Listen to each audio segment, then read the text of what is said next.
Every time I see an ad for a VR headset these days, it always focuses on using it in the weirdest ways. My assumption is this is because VR gaming hasn't really taken off in the way that manufacturers would have hoped, so they're looking for other ways to market their headsets. For some anecdotal data, let's look at the most played VR games on Steam, and then compare that to the most played flat earther games.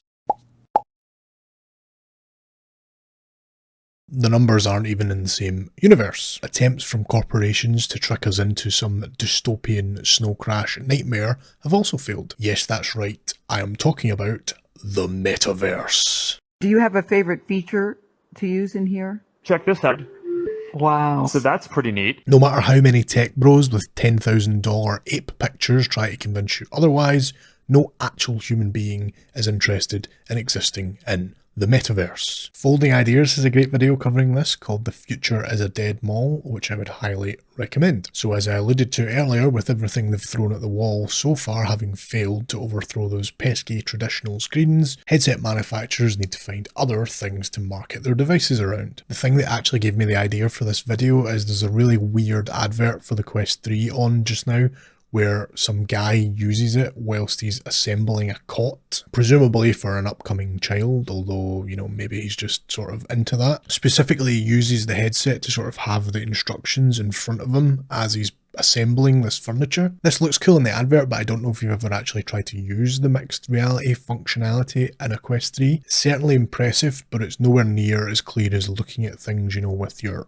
actual eyes. You see, the Quest is outward facing cameras which it uses to capture the world around you and then beam that to your eyes. So what you're seeing is a live video of your surroundings instead of actually looking at them. And as a result, there's a loss of quality and detail. For example, I can see well enough to move around my house room to room without falling down the stairs to my death, but I can't see well enough to look at my phone screen or peel some garlic apparently, but more on that later on. So this idea of like using the headset whilst doing DIY seems like a bit of a disaster waiting to happen. You know, a health and safety nightmare, if you will. I have a Quest 3, and if you've seen any of my previous videos, you might know that I quite like it for gaming, but I've never tried to use it for anything else. I've always felt that everything I could conceivably use it for, there's already a better or equally as convenient solution, so why the hell would I go out of the way to strap a headset to my face? However, that is just my assumption, and everyone knows that when you make assumptions, you make an ass out of MP. The point is, I decided to stop being a little doubting Thomas and just try it for myself. With that in mind, I decided to do everything with my Quest 3. No, not like that, you filthy pervert. Well, that's good, because it sounded like you were going to fuck the headset. Who let you out of the basement? Yeah! Oh. I mean, any task or activity that I would normally use a flat screen for, I used my Quest 3 instead. Like anyone who isn't too busy hunting for teenagers to stab to death, the thing I spend most of my time doing is working. It may shock you to learn that my whopping 344 subscribers on YouTube don't pay me enough to survive full time. In fact, now that I think about it, they don't actually pay me anything at all, the stingy freeloading fucks. So unfortunately I have to have an actual real job. By day I am what is known in the boring adult world as a loss adjuster, which basically means I spend my days investigating insurance claims. Or more accurately, I spend my days procrastinating and finding ways to avoid investigating insurance claims. But don't tell anyone I said that. What it all boils down to is either I'm out on the road travelling to meet people and ask questions, or I'm sitting at a laptop checking emails or writing reports on the cases that I have been out investigating. So a lot of sitting in front of a word processor typing things basically. Now my company issue me with a laptop that I use to do all this work from, and for hopefully obvious data protection reasons, my company has security software installed on it that strictly controls what can and can't run on the laptop. And again, for hopefully obvious security reasons, my company's rules prohibit me from taking work data off of that laptop and onto a personal device. And what that essentially means is that there's no way that I can do my actual day job with my Quest 3 without getting the sack. I would have to either install some software on my work laptop to allow me to mirror my laptop screen onto my Quest, which I can't do because my company restricts what can and can't be installed on the laptop, or I would have to take the data that I use to work with and put it directly on my Quest, which is also reasonably not allowed. I suppose that in and of itself you could count as barrier number one. If for whatever reason I did want to use a VR headset instead of a traditional device to work from, that would mean them installing whatever business security software they use onto the headset. Can't imagine that that would be possible, right? Like, we have work laptops and iPhones. I can't imagine that whatever software they use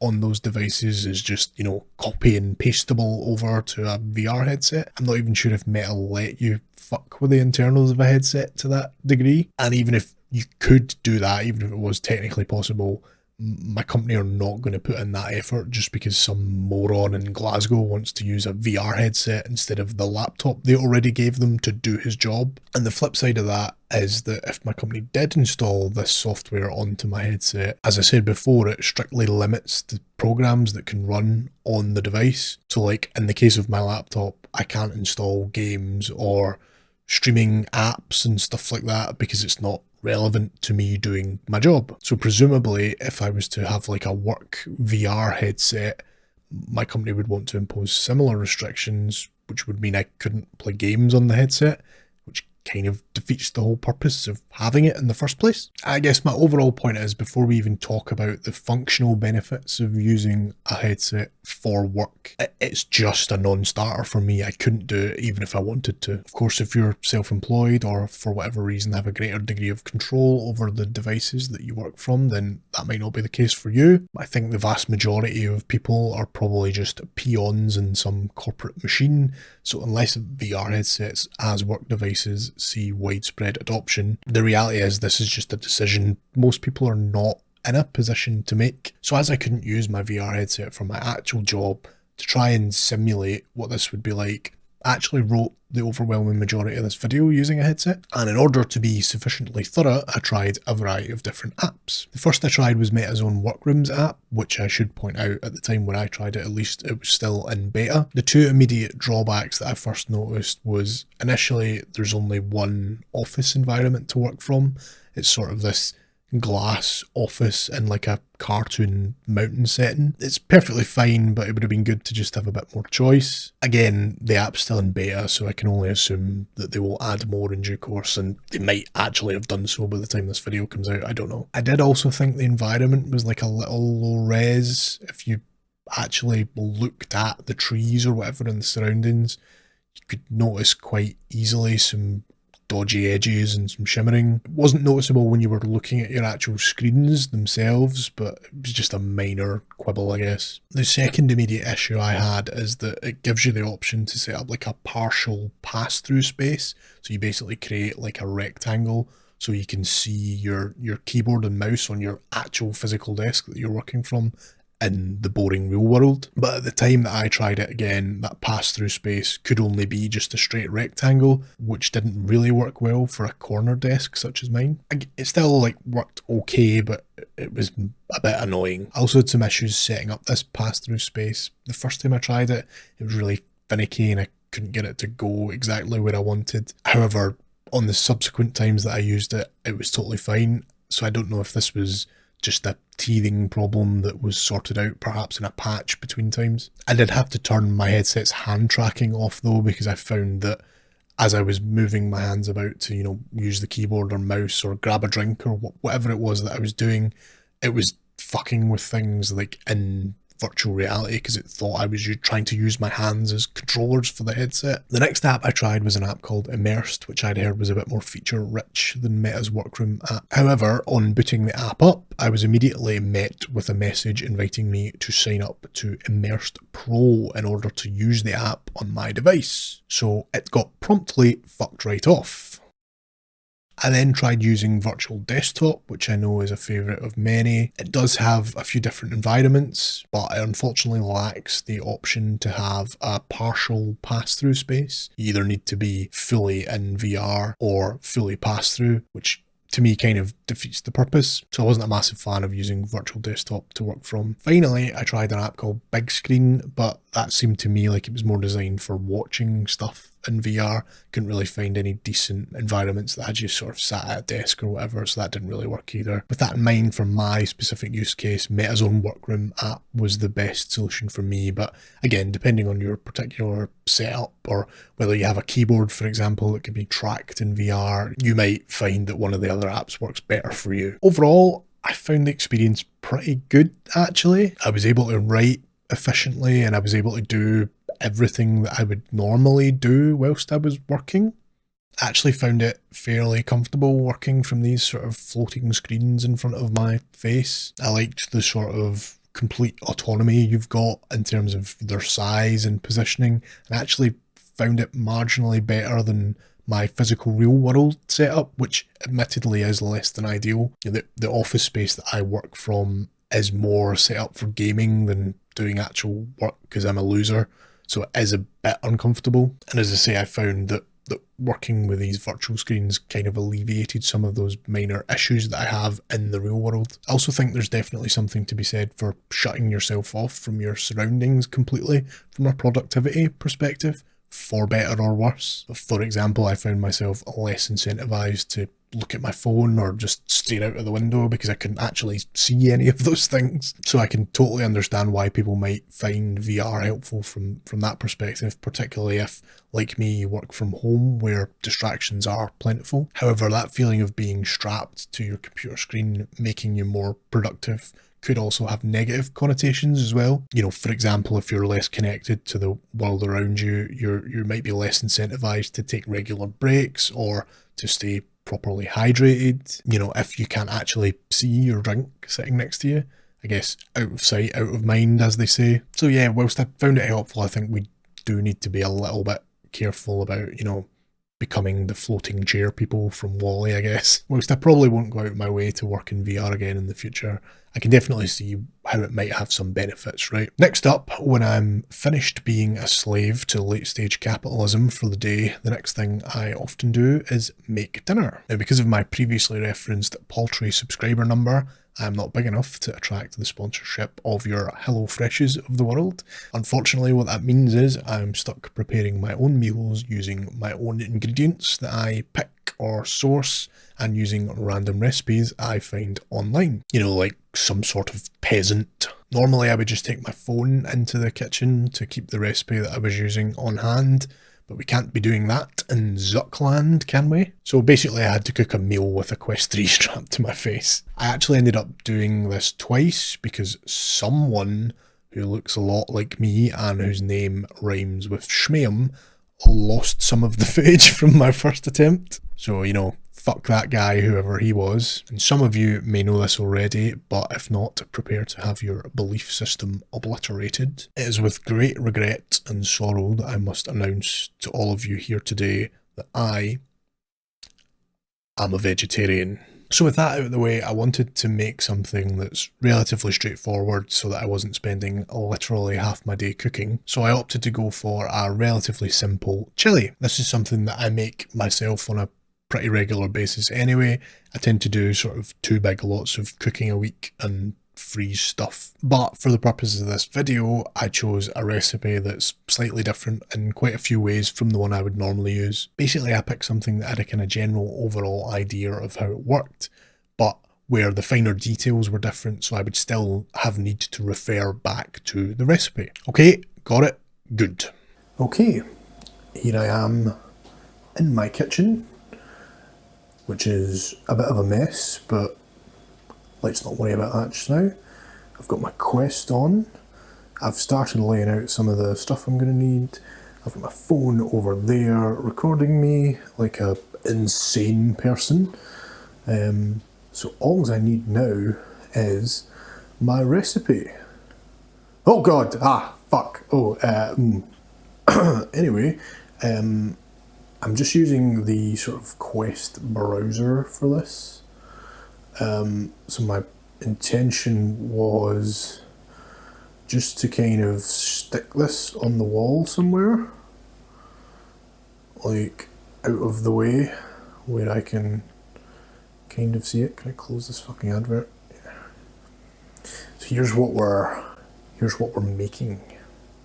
So Yeah, my plan was to just like stick this up here, out of the way basically, where I can kind of refer back to it as I need to. One of the biggest challenges I faced when I was doing this is the loss of finer detail that I mentioned at the start of this video, brought about by me viewing the world around me through the Quest's MR cameras. The recipe I was using firstly called for peeling some red onion, which I had some difficulty with. I am having some real difficulty peeling this onion. It then called for peeling some garlic, which I had some difficulty with. I am having some difficulty peeling this garlic. It just made the finicky parts of the process, which are always annoying at the best of times, even more so. This also presented an issue, for example, when using a rather sharp knife to chop ingredients. There was one moment where I could have chopped the tip of my finger off, but because I was going so slowly,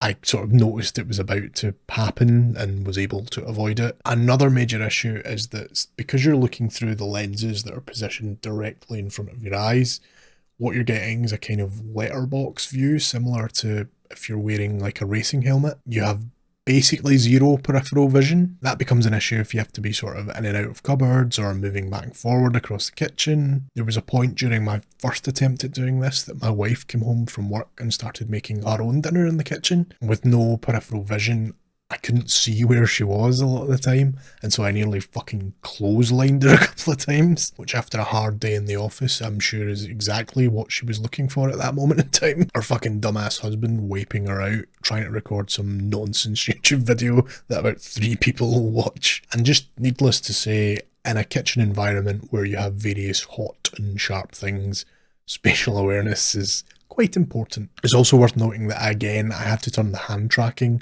for the headset off while I was doing this, because again, as I'm moving about the kitchen, picking stuff up, chopping things, the headset thinks I'm trying to use my hands to control it, so it was becoming a bit of a pain in the ass. And look, was I able to prepare a meal using the headset? Yes. Was it incredibly tasty? Yes. Was it easier than just having the recipe on my phone? Fuck no, of course it wasn't. I was viewing the world through a slightly blurry letterbox. Any convenience that you gain by having the recipe just constantly floating in front of you, you lose by virtue of the fact that everything takes slightly longer because you can't see quite well enough. I just don't see that changing anytime soon. The next thing I normally do in a given day is usually sit and watch some TV with my wife. Now, the fundamental issue with this is that she doesn't have a headset, so it's mostly just me watching something and explaining to her what's happening. Are you guys all being around. serious about thinking about not going? I'm just curious. Yeah, You guys are really Yeah. considering it? yeah. I would want you guys to have fun if my husband was dying. I would too. I'd be like, go, have a blast. Hey guys, there's police and they have handcuffs out. Homeland Security. We're looking for Jen Shaw. She just left. Holy shit, the police just showed up looking for Jen Shaw. That was just a joke. I don't really watch the Real Housewives of Salt Lake City with my wife. That was just a bit, I swear. Here's what we actually watched. Get out of the van! Jesus Christ, man, don't shoot me! Why? What are you doing here? I'm just delivering a package, man. I got this package for this guy, David.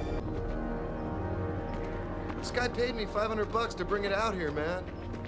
He said he wanted it here at exactly 7 o'clock. Oh, sweet, someone bought Brad Pitt a present. I didn't know it was his birthday. What a fucking idiot. You may have noticed that that was not actually my wife, and that was just me in a different t-shirt. She didn't actually want to be in the video, but I swear she's real. Honestly, she's definitely not just a PS5 that I drew a pair of boobs on. In all seriousness though, using a VR headset to watch TV in the way we normally would is just impossible. I know there are apps that let you join a virtual space and watch the same thing together, but let's be real, nobody is buying a second VR headset just to stare at an avatar of their significant other instead of just watching TV like a normal fucking human being. Look, my wife and I don't always watch the same thing. Sometimes, you know, she'll watch some lame reality TV show, which I definitely do not pay attention to and definitely do not become emotionally invested in, and you better not fucking tell anyone that I do, otherwise I will fight you. And while she's, you know, watching whatever she watches, I might watch football on my laptop or get the Switch out and play a game in handheld mode. And theoretically I could use the headset the same way, but the problem with that is then I can't actually see my wife, and so it doesn't really actually feel like we're together at all. Whereas if I'm using a flat screen, we can still look at each other and have a normal conversation. After TV time is done, my wife normally heads off to bed, and that's when I usually get the bulk of my solo gaming time done. I'm not going to spend too much time on this here because the purpose of this video is to cover weird uses of the headset, and playing games in VR is very much normal. Why? I'm just gonna fucking live under here. This is where I die. This is my final resting place. Wilson! Whee! Oh shit! Oh, and he's duffed it right into the roof. Yes! Fucking yes! Get it up, you stupid fucking cat prick!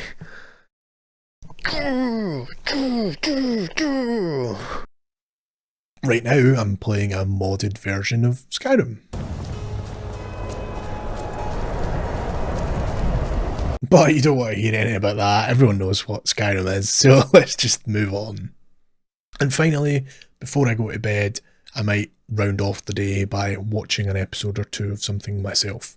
Usually anime, because I am a weeb. So I spent a couple of weeks using the headset for this instead of a TV. Much like working in VR, I actually quite enjoyed watching TV in VR. I tried many of the same apps, but I found that the sort of environments and the picture quality in virtual desktop were the best. I found it quite novel having like a big cinema screen in front of me, and I found it quite immersive. You know, as with working, I found myself less distracted by my phone or other things around me. That immersion does usually get utterly shattered though as soon as you want to try and take a drink or have a snack and you have to fumble about for it somewhere around you. You can double tap the side of the headset and that will activate pass-through mode, which obviously makes things easier, but that means you have to pause the thing you're watching every time you want a sippy sip of that high quality H2O. But the pass-through mode does at least mean you don't need to take the headset off, which can be helpful in scenarios where you would need to pause the thing you were watching anyway. Alright, I'm gonna go grab a snack, chat. I'll be right back.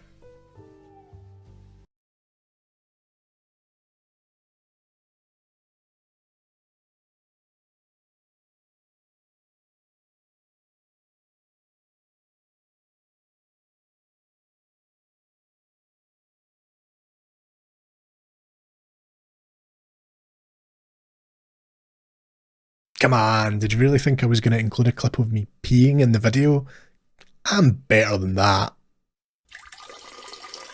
So like pretty much everything else in VR, watching TV or movies is pretty fun, but probably not something I would go out of my way to do again, particularly when I already have a pretty decent setup at home from a flat screen perspective. The last sort of general routine task I could think of using my headset for is, because I'm an insane person, I normally get all my ideas for YouTube videos at 4 o'clock in the morning when I'm trying to sleep. And so in order not to forget them, I'll usually whip out my phone and scroll some notes down. I actually wrote the initial outline for this video at some ridiculous hour on my phone. I'm a particular fan of the line, "Skyrim, there is a nude person." But as we live in Zuck's world, we can't be using a phone or any other stupid flat screen. I have my Quest 3 for that now. Oh, what a fun idea for a video. Better write it down before I forget. Would you shut up, you moron? I'm trying to sleep. Mark Cerny told me I never should have married you. So yeah, as you can see, not a great substitute in that regard. And finally, I have one more test, which I did. The idea for this video started because I seen an advert for a guy using the Quest whilst he was building some furniture. Now at the time that I wrote most of this video, I didn't have a task like that I needed to do, so I didn't think I was going to be able to include that specific use case. However, because I'm a fucking genius, And not because I am lazy and procrastinated so much that this video took me an absolute age. Not because of that. Not. A golden opportunity presented itself to me. Now let me hand things over to Past Graham, who will explain things further. Why, thank you, Past Graham, and might I say you're looking especially handsome today. Oh, thank you, Past Graham, that was really nice. Just kidding, you're a fucking disgrace, and if I turn into you, I'm going to kill myself. Oh, well, that was mean. So here's the situation. My wife and I are going to turn the back half of our weirdly long living room into like a little gaming goblin den where we've got 2 TVs that we can sit and play games and watch our own things on. We've got like a long fold-out couch that we can lie back on and get comfy. But in order to do that, we need units for the TVs to sit on. So that has created a rather unique opportunity for me where I've got 2 identical units that I ordered from IKEA that I need to build. And it occurred to me that this is a great chance for me to test out the efficiency of using the Quest for such tasks. So what I'm going to do, I'm going to build both of them in one go today. I'm going to time myself. I'm going to wear the Quest and try and get the instructions digitally in front of me for one of them. And I'm going to do the old boring conventional method with the written instructions that are hopefully in the package that I haven't opened yet. And we're going to see which one is quicker. Now I'm conscious that because I'm building 2 of the same unit, after I build the first one, I'm obviously going to have some idea in my head of how it fits together. So if I was to do the first one using the Quest, do the second one without it, and then the second one was much quicker, people might justifiably say, well, that's not the Quest's fault, that's because you already knew how it fit together from building the first one. So to combat that, what I'm going to do is build the first one without the Quest, and then in theory, when I come to do the one with the Quest, it should be even quicker because I already have some rough idea of how the thing fits together. So, without further ado, let's get started. Ah! Oh, it just landed in my toe. Ow. Fuck.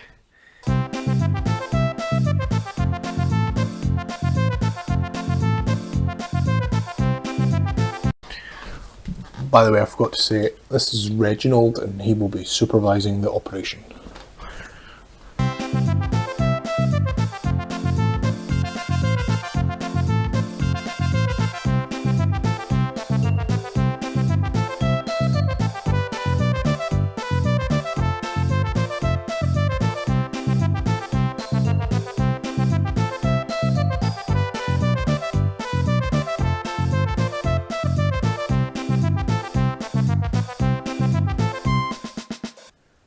And there she is, a thing of beauty. Oh, I think I may die. So I guess reflecting on how that first attempt went, you probably noticed from the footage that about 3 seconds into it, I almost broke my toe. I dropped the whole fucking box right on my big toe and was in considerable pain. Then, on literally attempting to screw the first screw in, I dropped a little fucking tip from my screwdriver and couldn't find it for like 20 minutes. And then later realised that it was on the couch somehow. I also definitely learned a couple of things about building this unit in that first run that will help the Quest. I don't know how well it'll come through in the footage, but I was really struggling with the like 4 screws that go on each end of it because I couldn't get them to go in fully and they were just sort of pushing the panels away rather than sort of screwing them in together. And normally when I build these things, I tend to ignore the little shitty Allen key that they give you with the package because I find that it's crap and using a screwdriver tends to be better. But right at the end, I realised that the issue was that when I was using my screwdriver, I couldn't apply enough force to turn the screws to force the panels to pull together, and they give you in the package a little extender thing for your Allen key that allows you to get more leverage on it and makes it way fucking easier. So if I'd realised that from the start, it would have massively cut down the time that I spent trying to get the thing to go together in the end. So yeah, I'm actually now sort of mildly worried that the Quest has a good chance here because presumably I'm not going to lose the tip of my screwdriver again, which cost me significant time. And also, I now know how to put the thing together without having to battle with it for ages. But Quest can only beat what's in front of it, so here we go, I guess.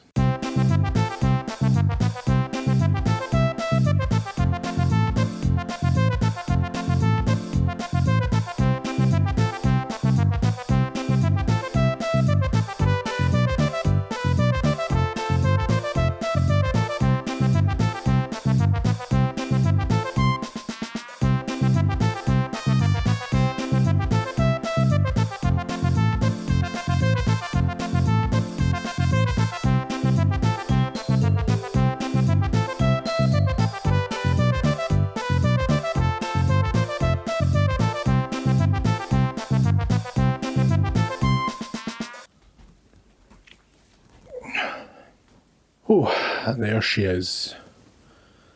Unit number 2. Say hello to your new baby sister. Oh, fuck me. Oh, so I guess some final thoughts from me before I go curl up in a ball and die. I definitely ran into some of the same issues I had when I was doing the cooking with a headset on, and that you really struggle to see finer details, so it makes things like hammering dowels into a hole a little bit finicky, and trying to tell if things are lined up when you're building something's a bit difficult. Again, I feel like my eyes are straining because I was like focusing, trying to see where things were lined at. I also did have a bit of difficulty trying to find the instructions. IKEA had a PDF version online, but I had a total nightmare trying to fucking get a PDF to open on my headset. And then when I eventually did, it was the wrong instructions. So I managed to find ones that were close enough on Internet Archive, but they weren't exactly right. I kind of was able to muddle through just because I already knew how the thing went together, so it ended up being fine, but it was just a bit tedious, right? Like, if the purpose of this thing is to have the instructions being convenient and in front of you, that was way more tedious than just having the fucking paper instructions sitting there. But none of that matters in the end. The ultimate question is, which was faster? Who won the race? What is more efficient? But before we get into that, I am going for a fucking bath. Back to you, Graham, in the studio. Thank you, Past Graham. I'm still not really over what you said before. Probably gonna need some therapy, and then I'm gonna have to work out how to explain to the therapist that I, in the past, am abusing my present self. But that's an issue for another time. Now, what we have all been waiting for, or at least what the 3 people I know who have been forced to watch this video to the end have been waiting for. The results of the race of the century. Starting with the first boring old people non-quest run. Obviously I ran into some complications here, but I successfully constructed the unit in 1 hour, 16 minutes and 50 seconds. And now, the second run with the Quest 3. Whilst I didn't lose the bloody tip of my screwdriver on this run, I did run into some complications trying to find the right instructions and get them to open as a PDF on the Quest. However, none of that matters. What matters is the time it took me to build the unit. Well, I completed the second unit using the Quest in 57 minutes 39 seconds. You see, what's happened here is I've basically made a rip-roaring hash of it. I lost the tip of my screwdriver in the first run, spent 20 minutes looking for it, and because of that, the second run with the Quest was quicker. But that's not the Quest's fault, I guess, right? Like, I made the rules, the Quest won fair and square. You know, the rules were which way is quickest, not which way is quickest if I'm not a complete fucking moron. The Quest won, and so I guess I have to say that if you're, you know, doing DIY, building furniture, you should do it with the Quest on your face, because that's quicker, apparently. Ugh, fuck this.